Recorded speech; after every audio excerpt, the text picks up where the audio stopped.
And so even though the Maoris trusted the missionaries and signed the treaty for good reason, when they began dealing with the Crown, they were dealing with Freemasons whose traditions go all the way back to the Temple of Solomon. Brother Senior Grand Warden, take the body by the entered apprentice's grip and see if it can be raised.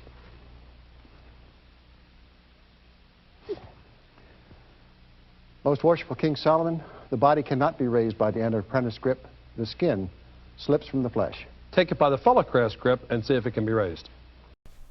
And so that ritual there in a Masonic lodge to do with the third degree of Freemasonry is all to do with Hiram Abiff, who was the architect for Solomon's temple. And so the Knights Templar traditions have been embraced by the Freemasons today and the Royals, and here we see the Queen actually knighting someone, and so they are Knights Templars.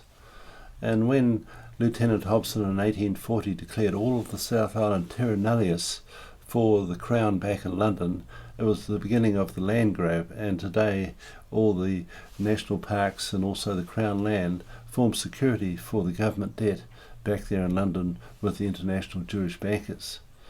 And we know that Lieutenant Hobson was taking orders from people like Lord Normanby, who was the Secretary of State for the colonies of the House of Lords.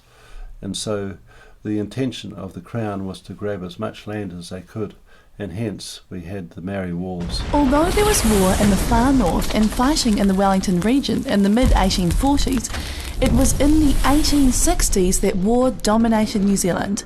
It began in Taranaki in 1860, spread to the Waikato in 1863, and continued across the central North Island until 1872.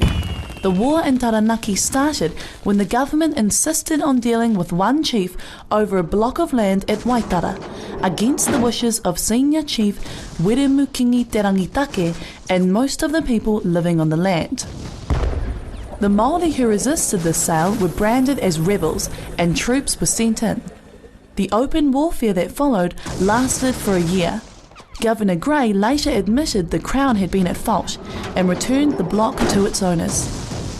By 1863, with settler demands for land growing, Governor Grey was determined to impose British sovereignty over Māori once and for all.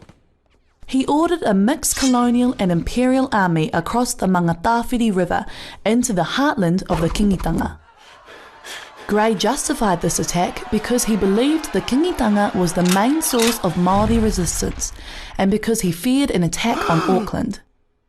The Waikato campaign was the largest and most important of the New Zealand wars. Many Māori from other areas joined the war or supported it, but the Māori side never had more than 2,000 men in the field compared to Grey's 14,000. By April 1864, some Kingitanga leaders were ready to lay down their arms, but Grey offered only these harsh terms: submit to the Queen and surrender all your arms and land. The government had devised a program of land confiscation, or raupatu. None of the Kingitanga leaders were prepared to accept these terms and instead moved south into the Ngāti Maniapoto heartland, where they were not pursued by the British. The Waikato War was effectively over, and the fighting spread to Tauranga, the East Coast, and other parts of the central North Island. Following the spread of war across the North Island, vast areas of land were confiscated in the Waikato, Taranaki, Bay of Plenty and Hawke's Bay districts, as well as 2 forced cessions of land on the East Coast. In all, some 4 million acres were confiscated after the New Zealand Wars. Although about half this land was eventually returned or paid for, it was often not to its original owners. The Waikato Tainui Raupatu claims were finally settled in 1995, and the minister in charge told Parliament, "The invasion of the Waikato was wrongful and totally unjustified. The confiscations were unjust, and Waikato Tainui, far from being in rebellion, were in fact defending hearth and home. The Waikato War and the confiscations caused widespread devastation. The people were dispersed, and there was widespread suffering." tangata ata whenua, They were willing to just take the land and... Just take the land. In 1860, the wars broke out, extended into the north here, in 1863 into the Waikato, and 3 million acres of land were confiscated under the 1863 New Zealand Settlements Act. And so, despite drafting and then signing the Treaty of Waitangi in 1840, the Crown had no intentions whatsoever of giving the Maoris any legal rights, particularly in relation to land confiscations. And in 1841, the first Chief Justice was appointed, and then in 1875, James Prendergast from Dunedin was appointed Chief Justice, and in 1877 he made a famous judgment in relation to a confiscation in Pororua, saying that the Maoris had no legal rights because they were a primitive and barbaric people, and that the Treaty of Waitangi was a simple nullity. And so this was the justice system that was created by the Crown. And today, of course, the judges hold a candle for the Crown because Section 18 of the Oaths and Declarations Act 1957 says so. And let's have a look now at what the Minister of Justice has to say about the justice system. The old saying that it's a court of law, not a court of justice, is somewhat cynical and unfortunately is true. And so the minister there is not really a minister of justice.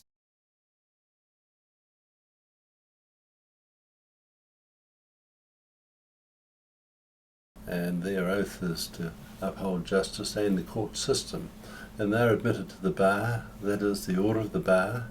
And today we see in Parliament all the codified law of the Crown, and we recognise, for example, the black and white squares of Freemasonry all over the floors there at Parliament, which tells us that the whole system is a Masonic system based around the Crown that was brought out of London. And we know that when Gabriel Reed discovered gold there in Otago, it created the Otago gold rush in the 1860s. And Julius Vogel and Justice Prendergast both came to New Zealand at that time. And Justice Prendergast set up a legal firm there in Dunedin, which was probably the most important legal firm. And also we know that Julius Vogel set up the daily newspaper there in Dunedin. And so both these gentlemen are Jews, and we know that they had a very influential role in our New Zealand legal system today. And the Law Society's first president was Justice Prendergast. Here in New Zealand today we see history repeating itself, because back in the 1880s, after the excesses of the Whittaker and Vogel governments with their financier friends Mr. Russell and Mr. Larkworthy, the BNZ collapsed and the New Zealand taxpayers had to pick up the tab. And a similar thing happened here in the 1980s with the excesses of the Longy and Douglas government with their financier friends Mr. Fay and Mr. Richwhite, who made their fortune out of the privatisation of New Zealand assets. And as John Key says, it was during this period in 1988 that New Zealand became a tax haven. There's a legitimate business in terms of trusts. There has been for a very long period of time. We've implemented the laws which were passed, as I say, back in 1988. And it's noticeable today how the Jews have not only controlled our money system since the 1930s and before, but also they have controlled our judiciary since 1989 when Sir Thomas Eichelbaum became Chief Justice, and then in 1999 was replaced by Dame C.N. Elias. And also today, of course, we have a Jewish Prime Minister in the form of John Key. And whenever the Jews are in power, all the Christian ethics go out the door. So don't expect John Key to do what his deputy Bill English did this week when asked about people accessing Labour's website back in 2011. Do you condone or condemn that sort of behaviour by people who work for your party? No, I don't condone it. Well, I've sort of said all I'm going to say about that. So we'll talk with Nikki Hager here in the studio shortly, but first Cameron Slater is live from Israel. Good morning, Mr. Slater. Nikki Hager, you should suicide, don't even write a note, no one would read it, you should throw yourself off a balcony. Cameron Slater back from Israel and off to the cop shop to complain over his emails being hacked. His return a reminder of National's links to Mr. Slater just ahead of tonight's first televised leaders debate. Have you heard from John Key since the book was published? No. You are a shareholder in the Bank of America, and are you personally profiting from New Zealand's growing indebtedness?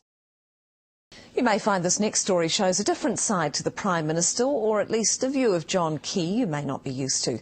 That is, one of whom is a Jewish-born man visiting a Jewish school and talking about his mother's escape from Nazi-occupied Austria. Sia Aston reports. He is the third Jewish-born New Zealand Prime Minister, but you may not have seen John Key wearing a yarmulke before. Well, it'd be rude for him not to on a visit to Wellington's Jewish Moriah School.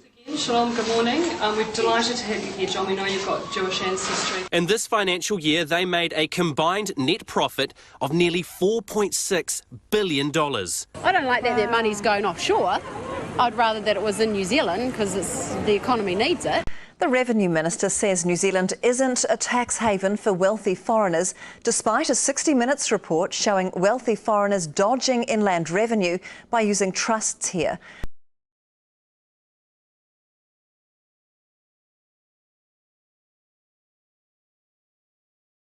Kia ora, good evening. New Zealand's been named as a tax haven and the biggest information leak in history. Company in Panama and little old New Zealand. Trust for New Zealand وعنده كومبانيا في البنما. So we've built up a lot of debt, and it's primarily not at the government level, it's actually at what's called the private sector. So it's mum and dad right across New Zealand, businesses, farms, the whole 9 yards. We owe lots of money. So much so that we owe 85% of it to foreigners. No country in the world borrows a bigger percentage of their money from foreigners than New Zealand. The biggest threat that New Zealand faces today is the New World Order, which will abolish nationhood. And we see that the military are already practicing such an effort. And the enemies, of course, will be the patriots. Welcome back. Military personnel from around the world are descending on the South Island to test their abilities in a crisis. Thousands of Army, Navy, Air Force staff and civilian volunteers are taking part in a fictional humanitarian emergency. Ryan Boswell reports. The big boys have been called in. The United States military touching down in Westport to help take back control of a country that doesn't exist. So there's a lot of harassment going on, a lot of protests that are getting more and more violent.